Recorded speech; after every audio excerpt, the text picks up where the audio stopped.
Rosh Hashanah begins the season of the soul. Together and individually, we're called upon to cleanse, to refine, to elevate our souls, to shed the unnecessary, the negative, the uncaring, the overly self-absorbed, to become the person we are really meant to be. The definitive announcement of the start of this always life-changing process of Rosh Hashanah are the words, Tik'u b'chodesh shofar, blow the shofar as this new month and new year begin. The marathon of the soul is here. We are commencing. The ancient sound of the shofar was always used to start gatherings and occasions of importance. We are about to acknowledge this festive annual ritual of bringing in the sacred marathon of the soul by reciting these words.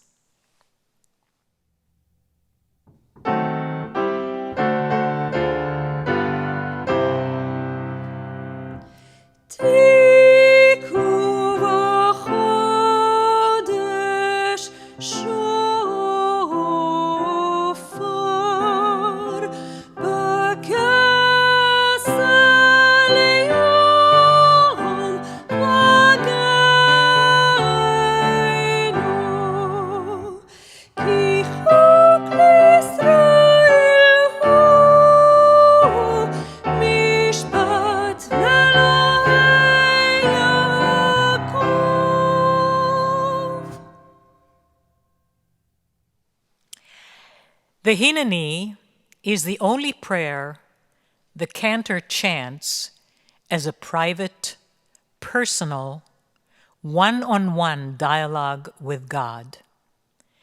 It is a moment of full, pure humility in which the cantor comes before God, fully cognizant of her human imperfections and yet knowing that she will now intercede on behalf of the congregation, and they stand together before God, God's very majestic presence, praying together, petitioning together, wishing together.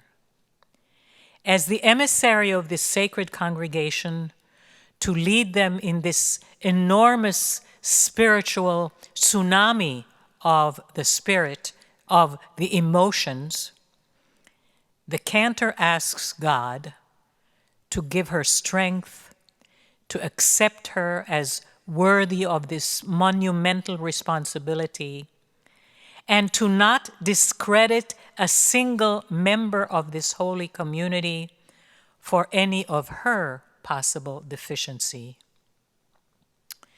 You are, says the Hineni, the one who listens, dear God, the one who listens to prayer.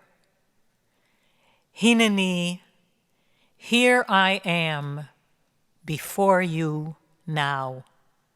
Please accept my prayer, and above all, their prayers.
לבקשך,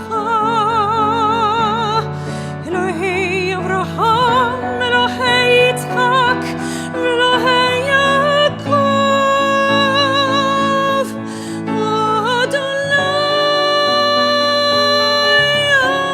אדוני, אל רחום וחנון, אלוהי ישראל, אדוני,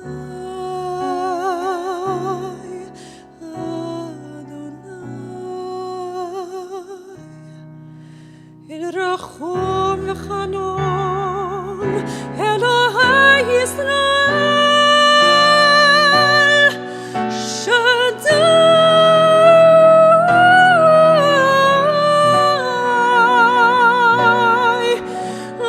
איום ונורא,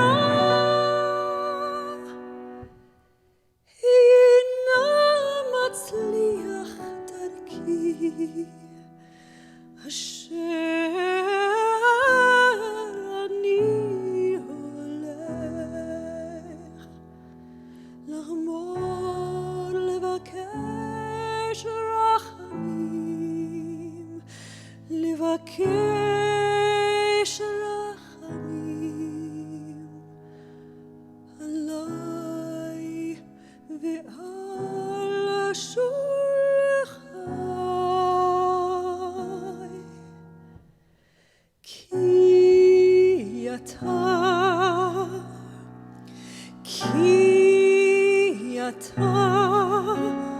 שומע, שומע תפילת עמך ישראל ברחמים, ברוך אתה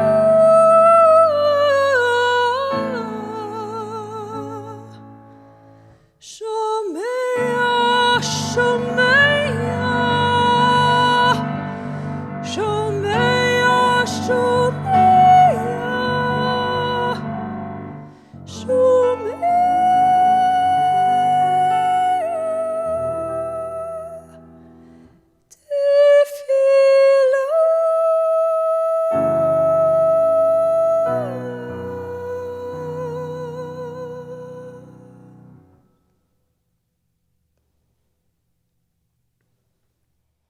אלוהינו ואלוהי אבותינו ואמותינו, יהי רצון שנזכה לברכותיך בשנת 5781, our God and God of our ancestors. May we know your blessings in the year 5781. Eternal One, bless us and the whole house of Israel with renewed life, happiness and peace, comfort and courage, resilience and strength. May the words of our heart be acceptable to you in the new year that stretches before us. We are forever grateful for the gift of life.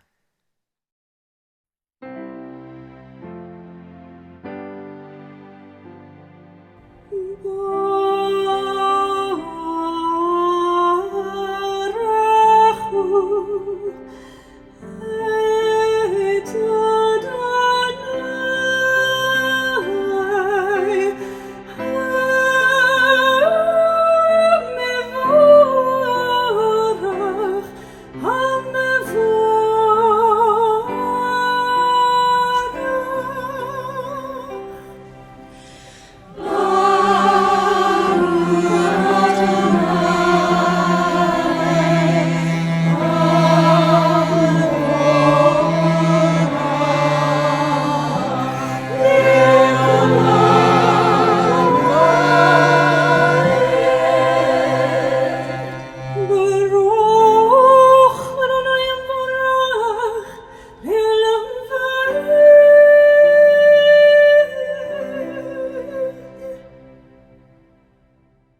Baruch atah Adonai Eloheinu melech haolam asher bidbaro ma'ariv aravim bechokma potiach she'arim.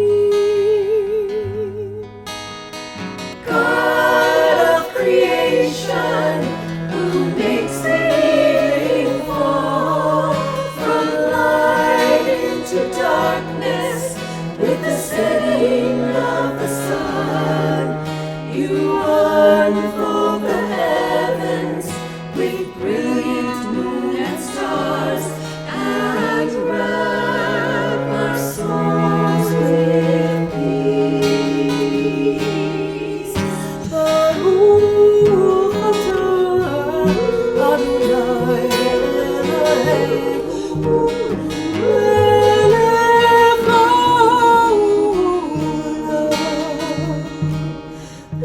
asher bidbaro ma'ariv aravim bechokma potiach she'arim.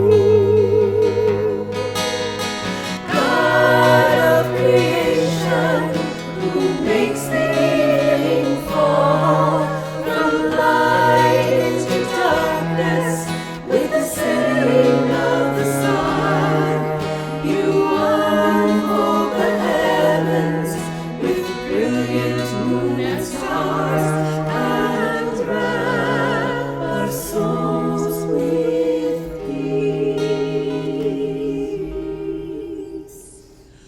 Baruch atah Adonai Eloheinu melech haolam asher bidbaro ma'ariv aravim bechokma potiach she'arim. Baruch atah Adonai Hamariv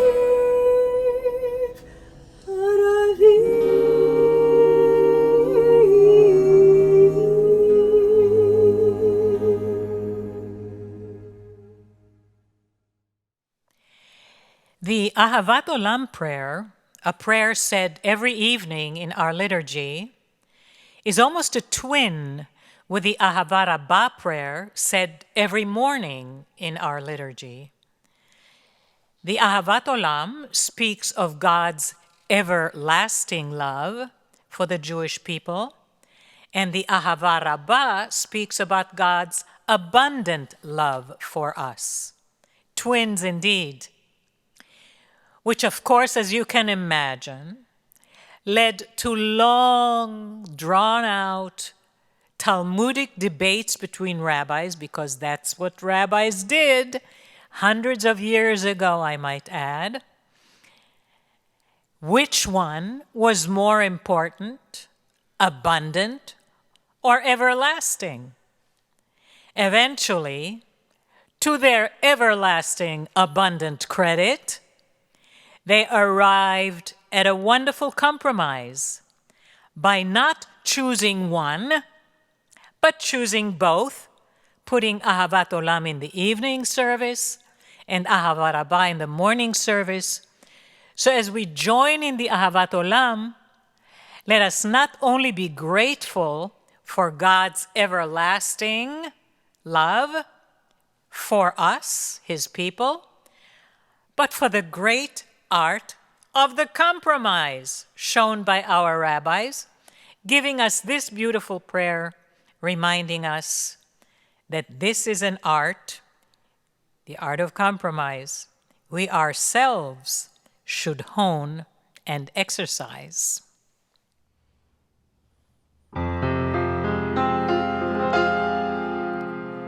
Shema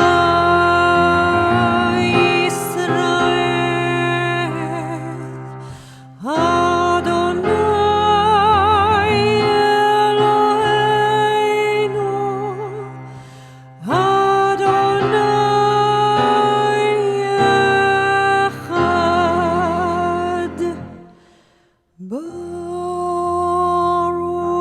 Shem Kevod Malchuto Leolam Vaed.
The Micha Mocha, a prayer which has been set to so many beautiful melodies, is a declaration of God's greatness, a song of thanks. But the underlying message is actually based on a very famous, very inspiring midrash, and is one of total unwavering faith. It tells about a man named Nachshon, who, when standing in front of the waters of the Reed Sea, just as the Israelites left Egypt, in a very crucial moment, they are standing in front of the sea, they're hearing the Egyptians running behind them, they could catch up with them and wreak havoc with their lives. They froze. Everyone froze. Moses said, "Let's go, trust God." No one did. They looked at the sea and they were frozen. Nachshon, a man with faith, unwavering faith, was the only one who had the courage to dip his foot in the water of the sea. He moved in one step at a time. As he moved forward, covered by water, more steps, still covered by water. But when the water reached his neck, they opened miraculously. Nachshon took a chance, freeing his soul to believe even when the odds looked dark and impossible. That is total faith. Think of that when the beautiful Micha Mocha is being sung. Mi chamocha ba'elim Adonai, mi kamocha nedar b'kodesh, noratehi lo tosefele, noratehi lot osefele. Malechutecha ra'uvanecha bokeh ayam lifnei Moshe zeili hanu ve'amru Adonai yimloch leolam va'ed. Baruch atah Adonai Gal Yisrael.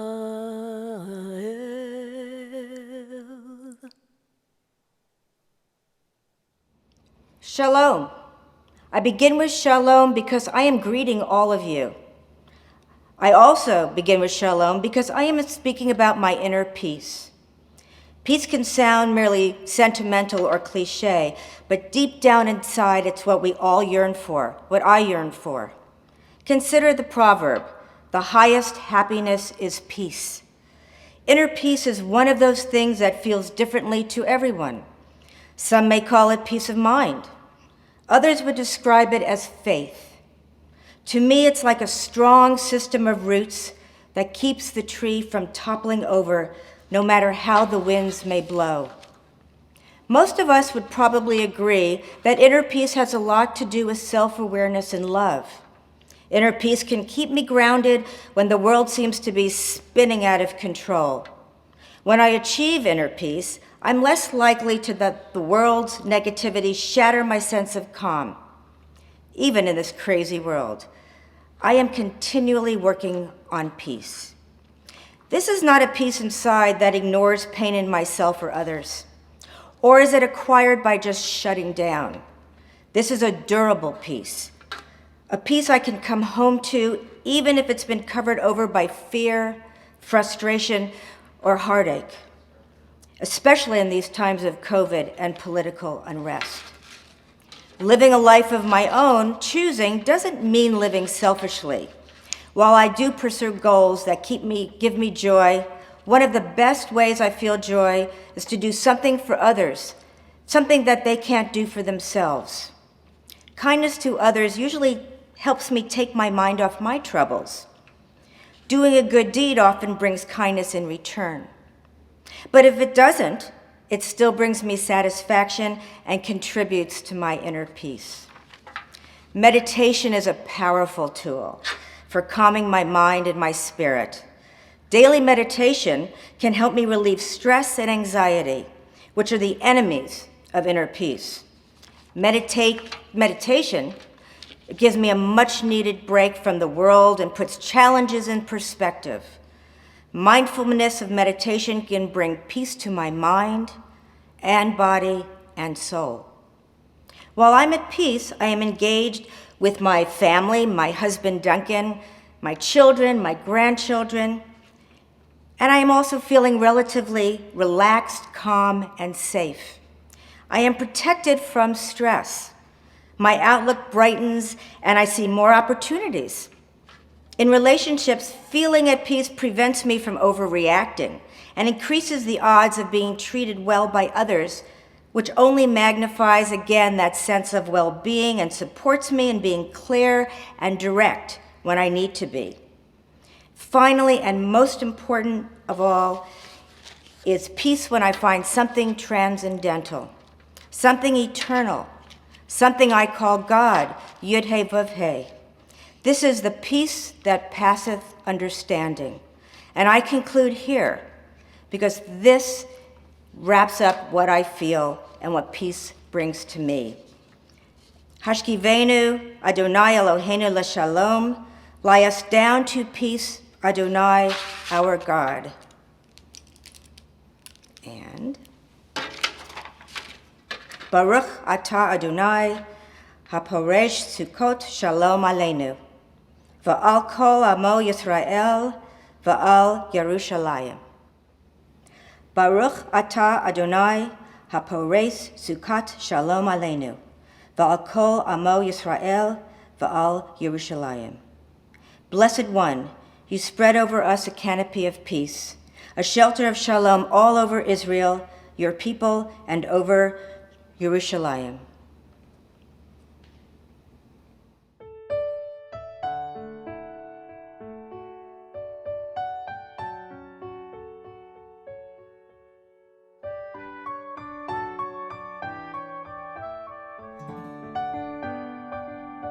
ושמרו בני ישראל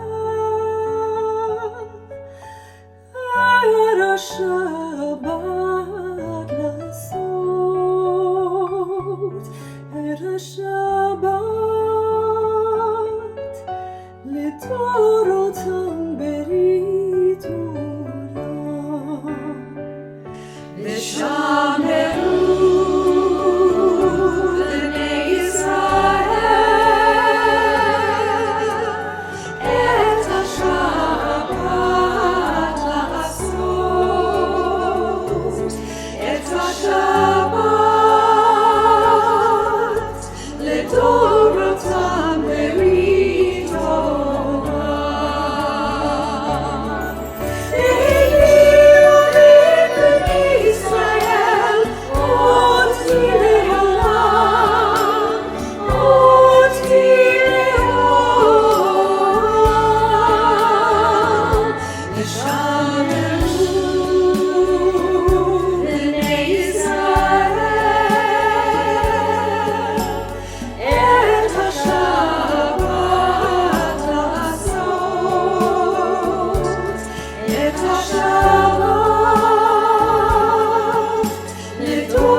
Adonai Sfatai Tiftach, Adonai Sfatai Tiftach, Ufi Ani Tehilatecha, Ufi Ani Tehilatecha.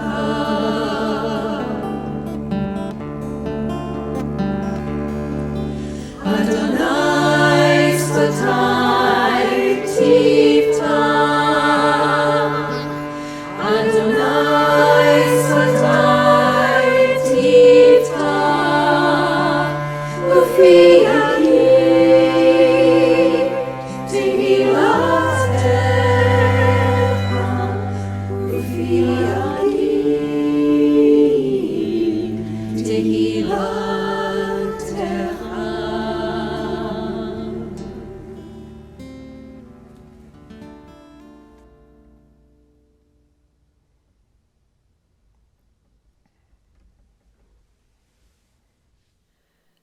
Baruch atah Adonai Eloheinu, Eloi Avotinu v'Imotenu, Elohei Avraham, Elohei Yitzchak, ve'Elohei Yaakov, Elohei Sarah, Elohei Rivka, Elohei Rachel ve'Elohei Leah, האל הגדול הגיבור והנורא, האל עליון, גומל חסדים טובים וקונה הכל וזוכר חסדי אבות ואימהות ומביא גאולה לבני בניהם למען שמו באהבה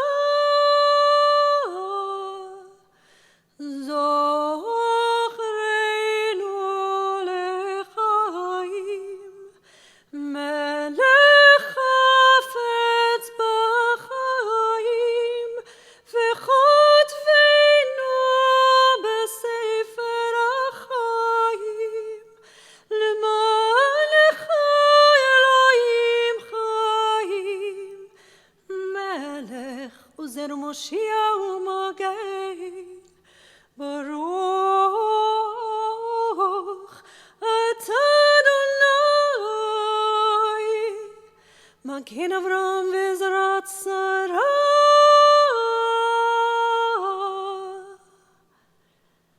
אתה גיבור לעולם אדוני מחיי הכל אתה ערב להושיע מוריד הטל מחלקי לחיים בחסד מחיי הכל ברחמים רבים סומך נופלים ורופא חולים ומתיר אסורים ומקיים אמונתו לשני עפר מי כמוך בעל גבורות ומי דומה לך מלך ממית ומחיה ומצמיח ישועה מי כמוך אל הרחמים זוכה יצוריו לחיים ברחמים ונאמן אתה לחיות הכל ברוך אתה אדוני מחיה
בספר החיים ברכה ושלום ופרנסה טובה. בספר חיים ברכה ושלום ופרנסה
I'm sharing these thoughts on behalf of my mother, Sherry Krause, who was feeling ill on the day that we needed to record this video. Any reference to I or me is referring to my mother. Shana Tova. To me, Misha Berach is a powerful statement that we are God's partners. I experienced that firsthand 35 years ago as I was enduring a septic episode in the ICU at UC Irvine Medical Center. I was impressed by the incredible technology, skill, and compassion of the medical staff. But even as they were working on me, there were other powers that were also working to save my life. Myra Gordon, a Temple member and psychologist that I had worked with for training in meditation and self-hypnosis, came to the hospital to support me during the weeks that I was intubated. Myra led me in meditation and reminded me that the unconscious mind never tires and never forgets. Suddenly, even though I was scared and exhausted, I found that I could use my unconscious mind to breathe more easily with the intubation tube. I've often asked myself how I made it through that experience. I know that I made it through because of all of you, my immediate family, my Temple family, and friends from all over the world. I bottomed out, but every time I heard through the haze that one of you had called, that you were outside holding each other up, that you'd driven 200 miles to give blood and brought a friend, I couldn't die. You and your love and your memories of me, where our lives had touched, wouldn't let me go. You, who have given my life so much meaning over the years, literally gave me back myself through your love and memories.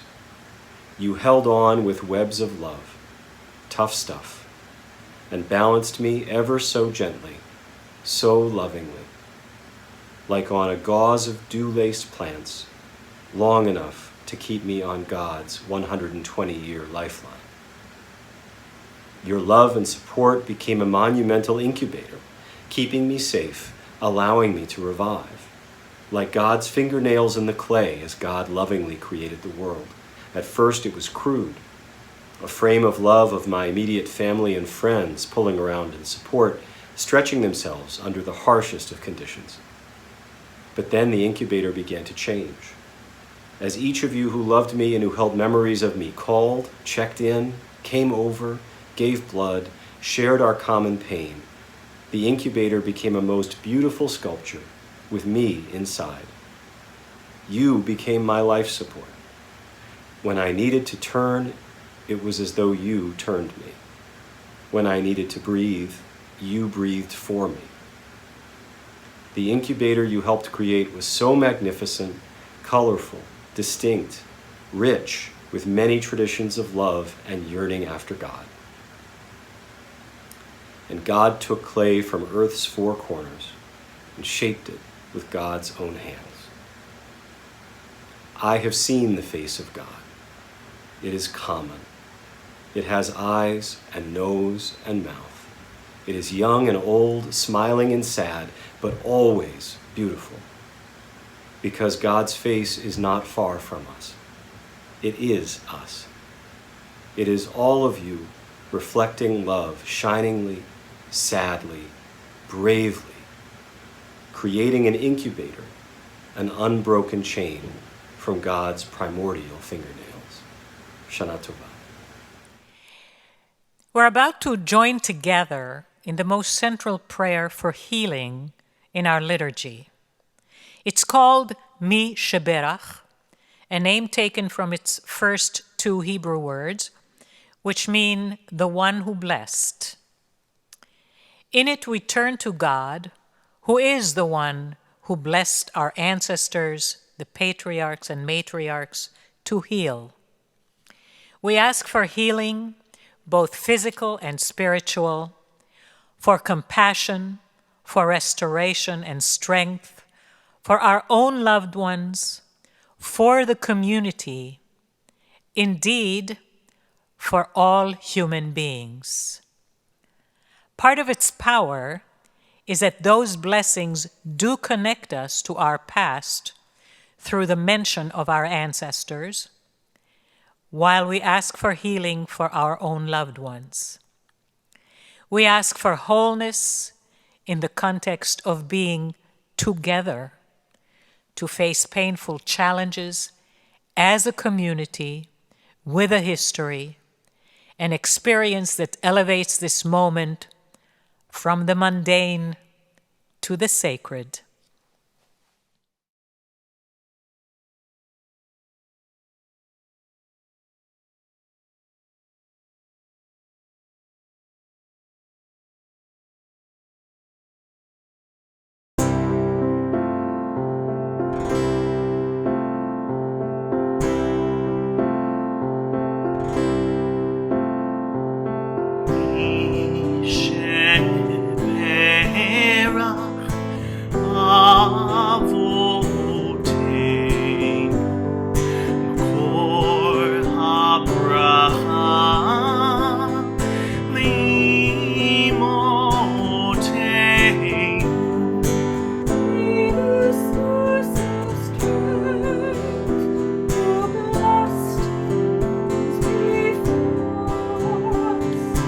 Help us find the courage to make our lives a blessing. And let us say,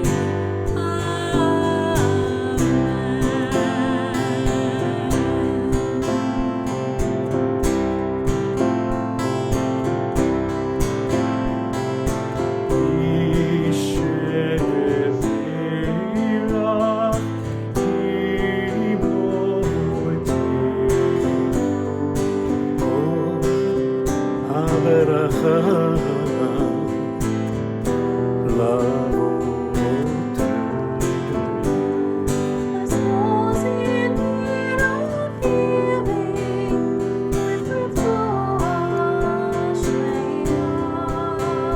The renewal of body, the renewal of spirit, and let us say, Amen.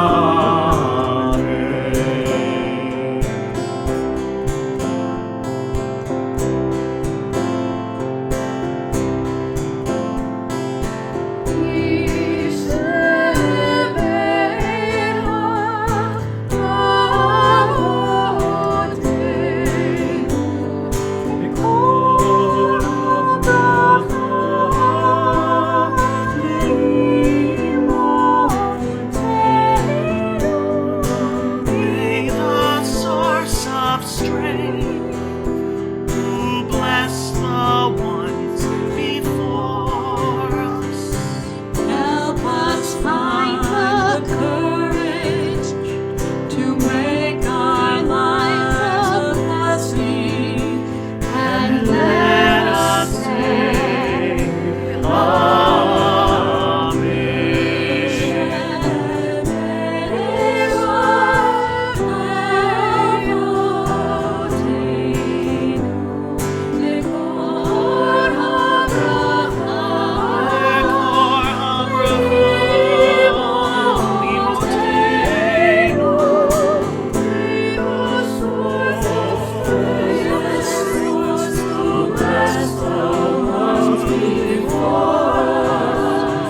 It is Erev Rosh Hashanah, Rosh Hashanah Eve, and an undeniably unusual one it is.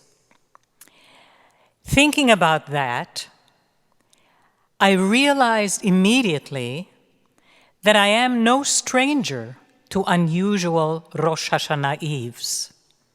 Some have indeed left indelible, life-changing imprints on my soul.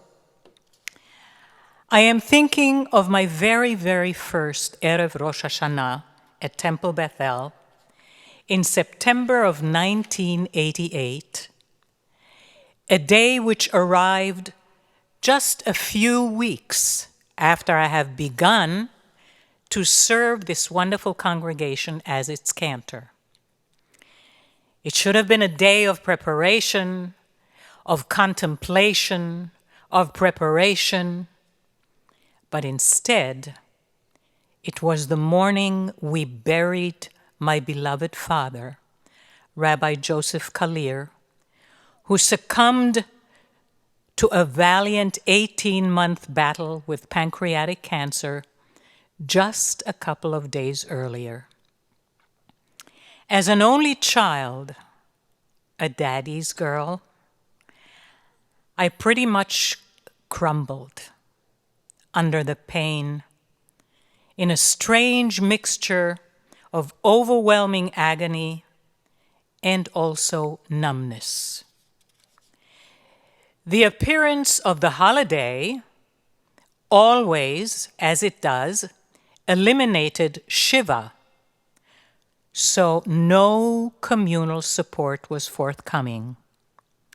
Feeling intensely alone and disconnected from my surroundings, I made my way to the Bima for that first Rosh Hashanah, that Rosh Hashanah Eve at Temple Bethel, as if in a haze.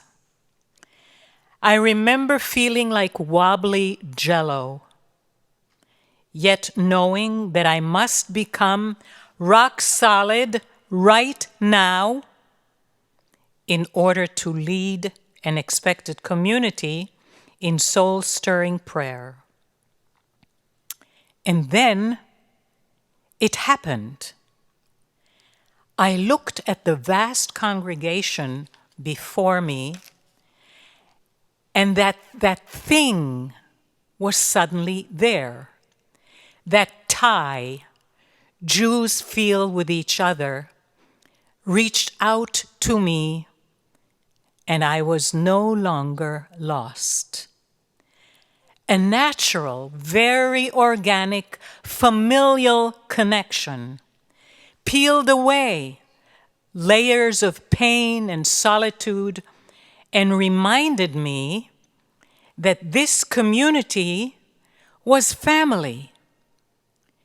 It opened up everything that was shut down a moment earlier, and I was singing not from the pit of loss and loneliness, but from within the embrace of family. It was an indescribably sacred moment, a moment of partnership between a lost soul and all Jewish souls since Sinai. There is a beautiful story which tells about a father and a son walking together as they encounter a very large rock.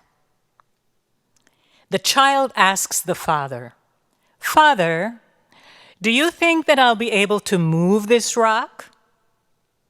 "Yes, you can," replies the father, "if you use all your strength." So the child begins numerous efforts to move the rock. He pushes, he prods again and again and again. Nothing. He returns to his father saying, "Father, you were wrong. I cannot move this rock at all." Says the father, "No, I was not wrong. You did not use all your strength. You did not ask me. That, my friends, is the essence of community. My community helped me move the rock. Because the reality is that we need each other. Community makes it possible to survive. We know that as Jews. We live by it as Jews. It is in our very DNA. It is, in fact, our strength. Brilliant examples of this in history abound. For example, not too many decades ago, we saved Ethiopian jewelry. Think about it. What other people would send brave individuals to a war zone, as Israel did, to rescue a group of several thousand individuals whom they did not know, who spoke a different language, which was Amharic, because they said, we are your brothers and sisters. That's the kind of community we are, responding to the need to tie together disparate branches of people who are part of the Jewish tradition.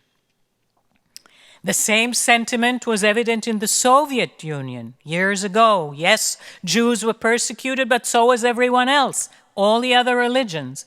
But it was only the Jews who created a large, effective, worldwide movement to free Soviet Jews. The operative word was together. We of Temple Bethel, I might add, responded generously and with passion to both efforts. Because Judaism, is not strictly, not only a religion. A religion is just a system of beliefs. Judaism is a religious family, fueled by that hard-to-define, yet ever-present familial tie, which all of us share. This is, by the way, a very important thing to remember nowadays. It's foundational. These are the days of great emphasis on the individual, which we are, but we are really called the people of Israel. We are longtime members of an ancient, noble tradition, navigating all of life's ups and downs as a community. I'm reminded of a proverb I heard long ago that says, if you want to travel fast, travel alone. If you want to travel far, travel together. And there is no denying that as Jews for thousands of years, we have traveled far. We've been everywhere. We've spoken every language, experienced many highs and every possible low, together, on every continent, through every era of history. On a smaller scale, we of Temple Bethel have covered quite a bit of ground as well. From a strip mall and a church, to trailers on our own piece of land, to the fabulous building in which we are now, borrowed classrooms and temporary sanctuaries were our way of life for years. I should add that regardless of the location, our sanctuaries always rang, as they do today, with beautiful music. We became a large congregation with a school that has won multiple awards and several prestigious accreditations. We always understood that familiar tie thing. For we always sought to help where help was needed, both near and far. Making the world a better place, Tikkun Olam, was with us when we started, and now, almost 4 decades later, still with us, it is still where the soul of Temple Bethel resides. True, it's not always easy. We must learn to deal with many people, other people, their desires, their wants, their needs. It can be a challenge. But what family isn't? You know, it's the mishpacha thing. Sometimes a challenge. Remember Joseph and the coat of many colors? He had a series of dreams about himself and his brothers. What happened to him? He got thrown into a pit. Then he gets sold to Egypt, enslaved, and interprets the dreams of the baker, the cupbearer, and ultimately the dreams of the Pharaoh himself. And what happens to him then? He becomes the viceroy of Egypt.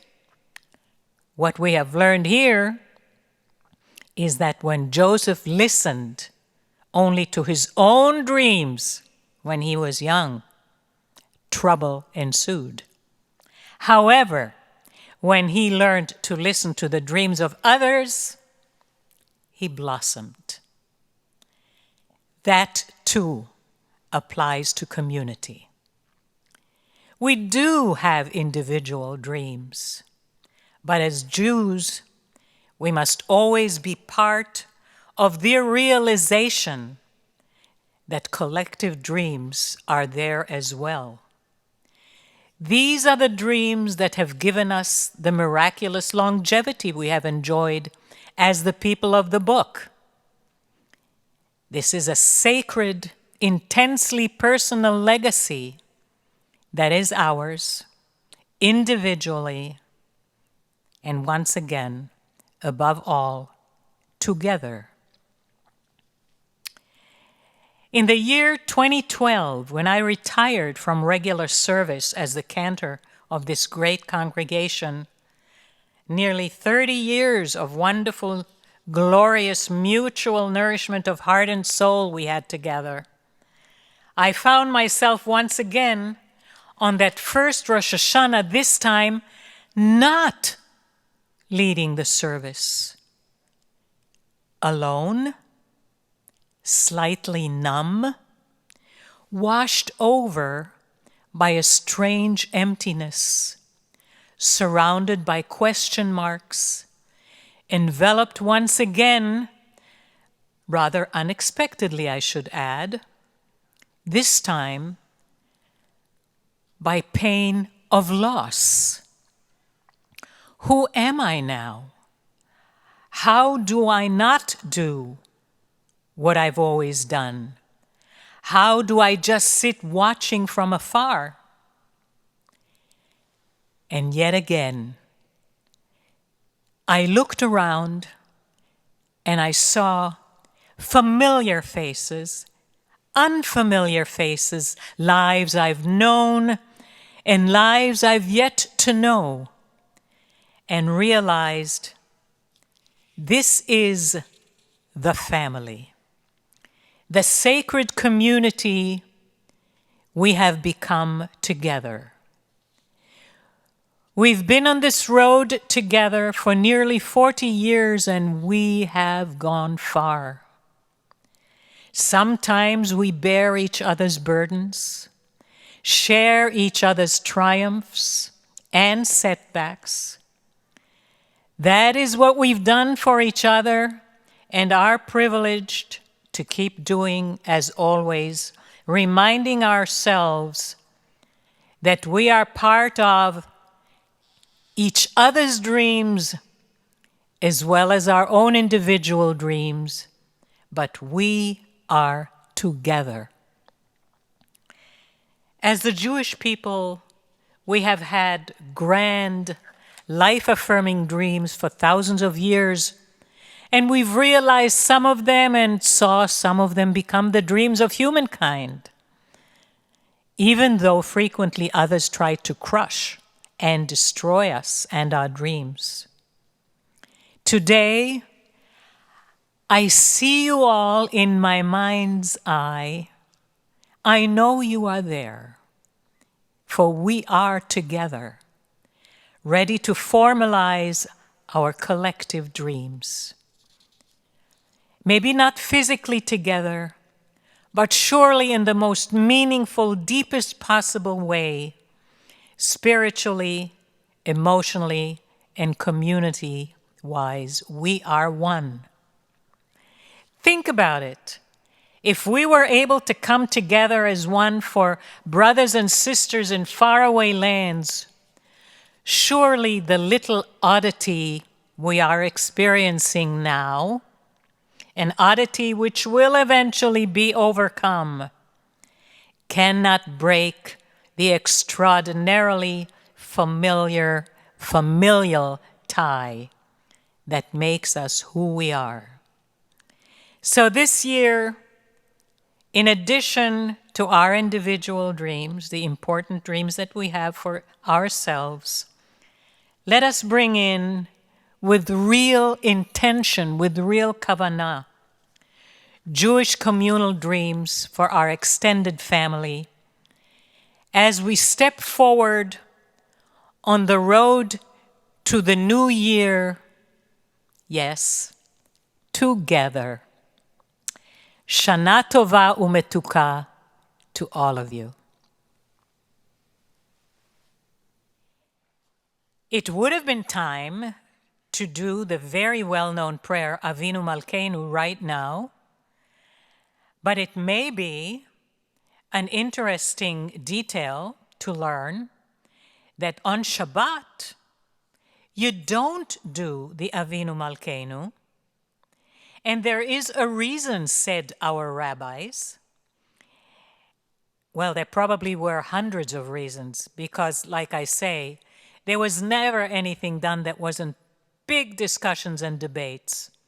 But I think the simplest reason, and the one that is best known, is that the Avinu Malkeinu is so full of requests that we have of God to please do this for us and do this for us and help us with this and do this, that it kind of becomes work.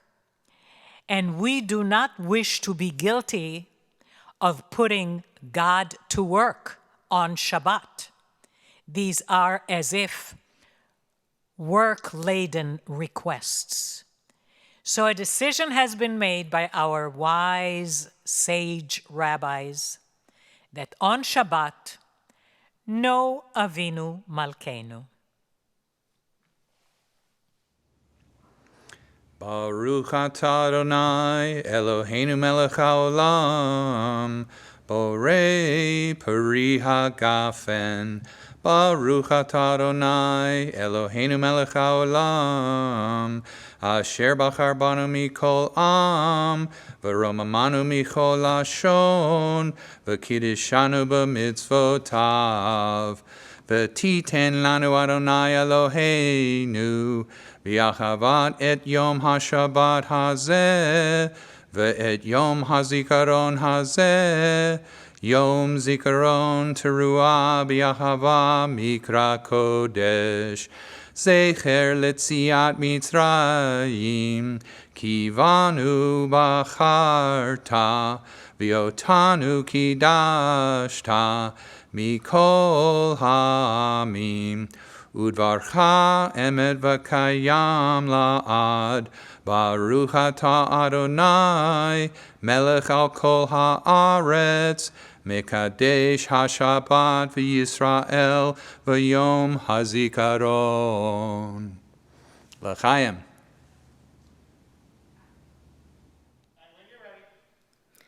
עלינו לשבח לאדון הכל, לתת גדולה ליוצר בראשית, שלא עשנו כגויי הארצות, ולא שמנו כמשפחות האדמה, שלא שם חלקנו כהם, וגורלנו ככל המונם, ואנחנו קוראים ומשתחווים ומודים, לפני מלך מלכי המלכים הקדוש ברוך הוא, ונאמר והיה אדוני למלך על כל הארץ, ביום ההוא יהיה אדוני אחד, ושמו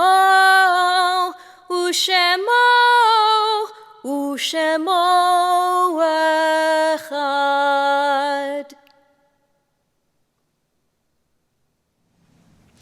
If some messenger were to come to us with the offer that death should be overthrown, but with the one inseparable condition that birth should also cease, if the existing generation were given the chance to live forever, but all the clear understanding that never again would there be a child, a youth, or a first love, never again new persons with new hopes, new ideas, new achievements, ourselves for always and never any others, could the answer be in doubt?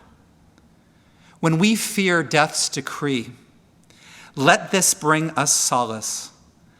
The memory of loved ones who have gone before us, a vision of generations to come, through whom we reach far into the future, beyond our own lives. Let's treasure the time that we have and resolve to use it well, counting each moment precious, a chance to apprehend some truth, to experience some beauty, to conquer some evil, to ease some suffering, to love and be loved. There is a promise within each of us that only we can fulfill. Let us live our lives so that someday it will be true to say of us, the world is a little better because for just one moment they lived in it. We are going to recite the Mourner's Kaddish. You may stand or sit in your own home, in your own space, as is your custom, feeling the blessing of the people that we are connected to. You're welcome to join me. Yitgadal v'yitgadash shemei rabbah, v'alma divra chirutei v'yamlich malchutei, b'chayechon uv'yomechon uv'chayei d'chol beit Yisrael, ba'agala uv'izman kariv v'imru amen. Yehei shmei rabbah mevarach leolam olmei olmaya. Yitbarach v'yishtabach v'yitpa'ar v'yitromam v'yitnaseh v'yithadar v'yit'aleh v'yithalal shemei dekudesha brichu le'ela u'le'ela min kol birchata v'shirata tushbechata v'nechemata da'amiran bi'alma v'imru amen. Yehei shlama rabbah min shemaya v'chaim aleinu ve'al kol Yisrael v'imru amen. Oseh shalom b'mromav, hu ya'aseh shalom, aleinu ve'al kol Yisrael, ve'al kol yoshvei tevel, ve'imru amen. Zichronam livracha, may their memories be for a blessing.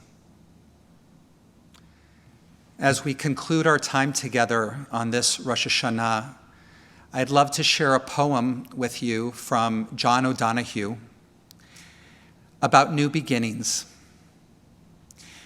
In out-of-the-way places of the heart, where your thoughts never think to wander, this beginning has been quietly forming, waiting until you are ready to emerge.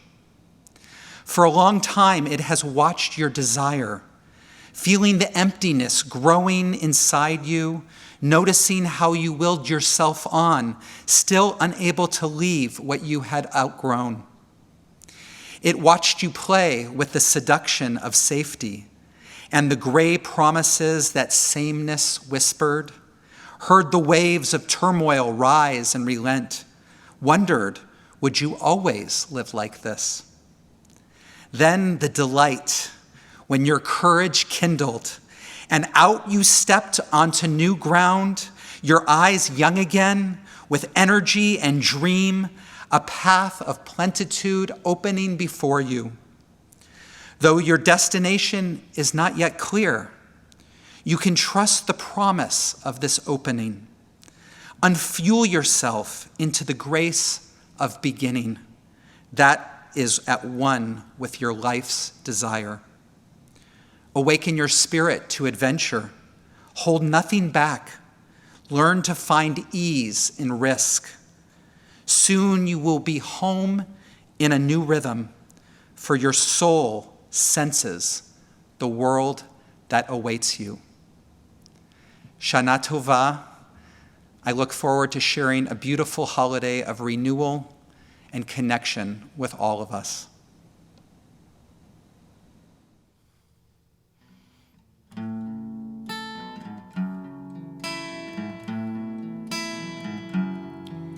אדון עולם אשר מלך בטרם כל יציר נברא לעת נוסף וחפצו כל אזי מלך שמו נקרא ויחקרי ככלות הכל לבדו ימלוך נורא והוא היה והוא עובר והוא יהיה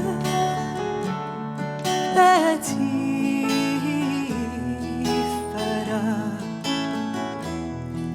והוא אחד ואין שני להמשילו להכבירה בלי ראשית בלי תכלית ולא העוז והמזרח והוא אלי וחי גואלי וצור חבלי בעת צרה והוא ניסי ומנוס לי ונת כוסי ביום אקרא בידו אפקיד רוחי ותשאל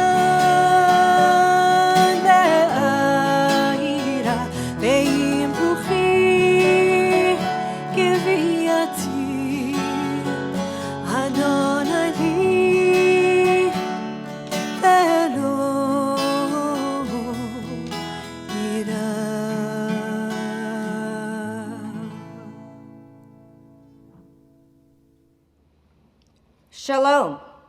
I begin with shalom because I am greeting all of you. I also begin with shalom because I am speaking about my inner peace. Peace can sound merely sentimental or cliche, but deep down inside, it's what we all yearn for, what I yearn for. Consider the proverb, the highest happiness is peace. Inner peace is one of those things that feels differently to everyone. Some may call it peace of mind. Others would describe it as faith. To me, it's like a strong system of roots that keeps the tree from toppling over no matter how the winds may blow. Most of us would probably agree that inner peace has a lot to do with self-awareness and love. Inner peace can keep me grounded when the world seems to be spinning out of control. When I achieve inner peace, I'm less likely to let the world's negativity shatter my sense of calm. Even in this crazy world, I am continually working on peace. This is not a peace inside that ignores pain in myself or others, or is it acquired by just shutting down? This is a durable peace, a peace I can come home to even if it's been covered over by fear, frustration, or heartache, especially in these times of COVID and political unrest. Living a life of my own, choosing, doesn't mean living selfishly. While I do pursue goals that give me joy, one of the best ways I feel joy is to do something for others something that they can't do for themselves. Kindness to others usually helps me take my mind off my troubles. Doing a good deed often brings kindness in return. But if it doesn't, it still brings me satisfaction and contributes to my inner peace. Meditation is a powerful tool for calming my mind and my spirit. Daily meditation can help me relieve stress and anxiety, which are the enemies of inner peace. Meditation gives me a much-needed break from the world and puts challenges in perspective. Mindfulness of meditation can bring peace to my mind and body and soul. While I'm at peace, I am engaged with my family, my husband Duncan, my children, my grandchildren, and I am also feeling relatively relaxed, calm, and safe. I am protected from stress. My outlook brightens, and I see more opportunities. In relationships, feeling at peace prevents me from overreacting and increases the odds of being treated well by others, which only magnifies again that sense of well-being and supports me in being clear and direct when I need to be. Finally, and most important of all, is peace when I find something transcendental, something eternal, something I call God, Yud-He Vav-He. This is the peace that passeth understanding. And I conclude here because this wraps up what I feel and what peace brings to me. Hashkivenu Adonai Eloheinu l'shalom, lie us down to peace, Adonai our God. And Baruch atah Adonai, haporesh Sukkot shalom aleinu, va'al kol amo Yisrael, va'al Yerushalayim.